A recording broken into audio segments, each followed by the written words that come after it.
Let's keep it simple with Professor English.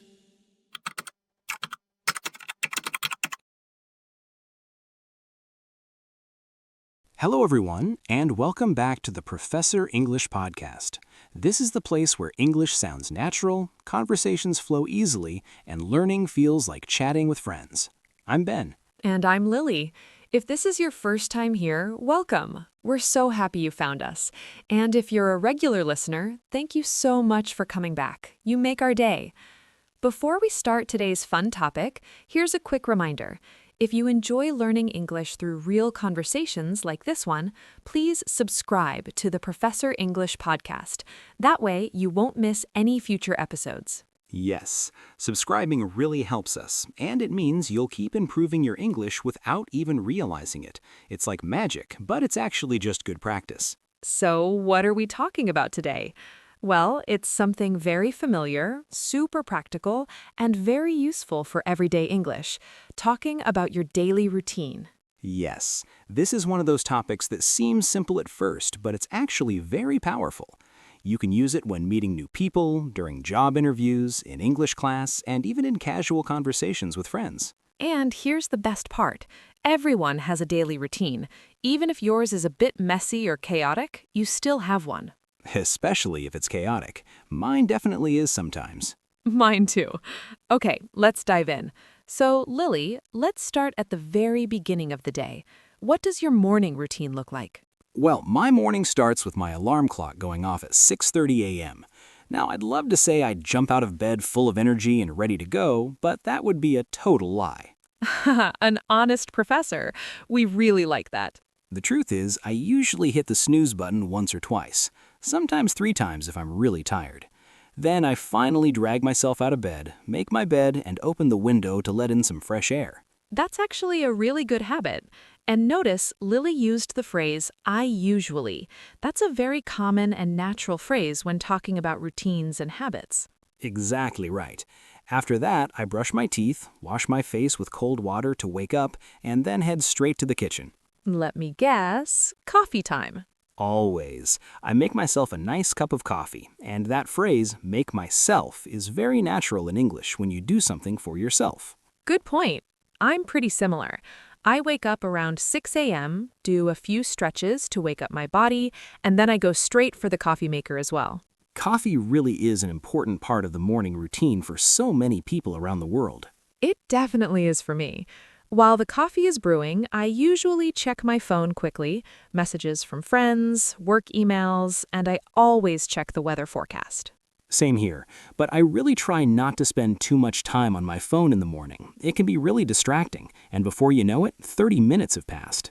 So true.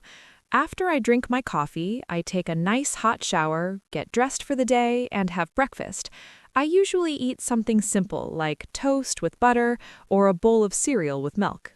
Breakfast is so important, I agree. I often eat scrambled eggs and some fresh fruit like bananas or apples. Then I quickly look at my schedule for the day to see what meetings or classes I have. That's smart. Planning ahead makes the day so much easier. Once you're all ready and looking professional, how do you usually get to work? I normally drive to work in my car, but sometimes I work from home, especially on Fridays. On the days I drive, I usually leave my house around 7:45 a.m. to avoid heavy traffic. Perfect. And this is a great example of using the present simple tense to talk about habits and regular activities. Listen, I normally drive. I leave at 7:45. These are routine actions. Exactly right. During my commute, that's the time traveling to work, I listen to podcasts or music. It makes the drive more enjoyable. Hopefully, the Professor English podcast sometimes. Of course, always. I usually take public transport, the bus or train. While I'm commuting, I like listening to audiobooks. It's peaceful and helps me start the day calmly and in a good mood. That sounds really nice. I should try audiobooks. Once I arrive at work, the first thing I do is check my emails and respond to any urgent messages that need immediate attention. Teaching is a really big part of my daily routine. I spend several hours each day explaining new concepts, answering students' questions, and interacting with them. I love it. And that interaction with students keeps the day interesting and fresh. No 2 days are exactly the same, even though we follow a routine. That's so true. Even though we have our regular routines and schedules, there's always something unexpected that happens. Maybe a student asks a surprising question or a meeting gets moved. During the morning hours, I'm usually most productive and energetic. I like to do my most important tasks early in the day when my brain is fresh. Same here. That's when my energy level is at its highest point. After lunch, it's a different story. Ha, we'll get to that. Speaking of lunch, let's talk about it now. Lunch is a very important part of the day. Absolutely. I completely agree. I usually have lunch around 1 p.m., sometimes a bit earlier if I'm really hungry. I do too. I try really hard not to skip lunch anymore. I used to do that when I was busy, but it's not healthy. That's a super useful phrase. To skip lunch means to not eat lunch, to miss it completely. Right. Now I always eat. I usually have something light and healthy, like a chicken sandwich or a fresh salad with vegetables. Good choice. After lunch, I like to take a short walk outside if the weather's nice. It really helps me relax and reset my mind for the afternoon. That's an excellent habit. Even just a 10 or 15-minute walk can make a big difference in how you feel. It really does. Fresh air is wonderful. Now, afternoons can be a bit challenging for me. Sometimes I feel tired and sleepy around 3 p.m. Do you ever feel that way? Oh yes, that's what we call the afternoon slump. It's that time when your energy drops and you feel less focused. Exactly. The afternoon slump is real. When that happens, I stand up from my desk, do some stretches, and drink a big glass of water. Sometimes I have a small snack like nuts or fruit. Those are good strategies.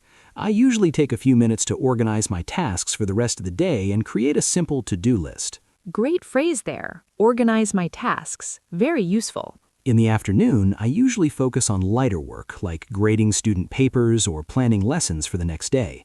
I save the heavy thinking for the morning. Smart approach. I do something similar. Okay, so what happens after work for you, Ben? What's your evening routine like? Once I get home, usually around 5:30 or 6 p.m., the very first thing I do is change into comfortable clothes. I take off my work clothes and put on soft pants and a t-shirt. Same here. That's how I mentally separate work time from personal relaxation time. It's like telling my brain, work is done now. Exactly. Then I start cooking dinner.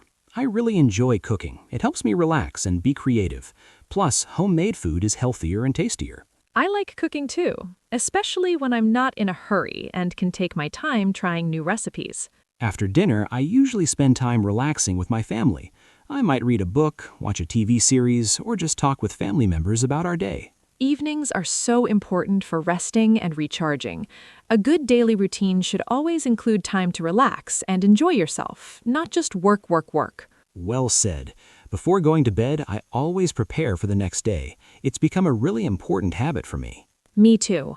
I check my schedule for tomorrow, pack my bag with everything I need, set my alarm clock, and choose my outfit for the next day. That habit really reduces stress in the morning. You wake up and everything is already ready. Absolutely. I usually go to bed around 10:30 p.m. I try to be consistent because regular sleep times help you sleep better. Exactly right. A regular sleep routine is very healthy for your body and mind. Adults need about 7 to 8 hours of sleep each night. And turning off screens at least 30 minutes before bed really helps too. So today we talked all about daily routines, from the morning when you wake up, all the way to night when you go to sleep. And as you heard throughout this conversation, daily routines are great conversation topics, and they're very useful for learning and practicing English. Remember, your routine doesn't have to be perfect or look like anyone else's. It just needs to work well for you and your life. Exactly. And practicing how to talk about your routine helps improve your English fluency and confidence. If you enjoyed this episode and learned something new today, please don't forget to subscribe to the Professor English podcast. Subscribing means more real conversations, better vocabulary, more useful phrases, and confident English speaking skills. Thank you so much for listening to us today. We really appreciate you. Until next time, keep practicing, keep listening, and keep learning. English gets easier every single day. Bye, everyone. See you next time.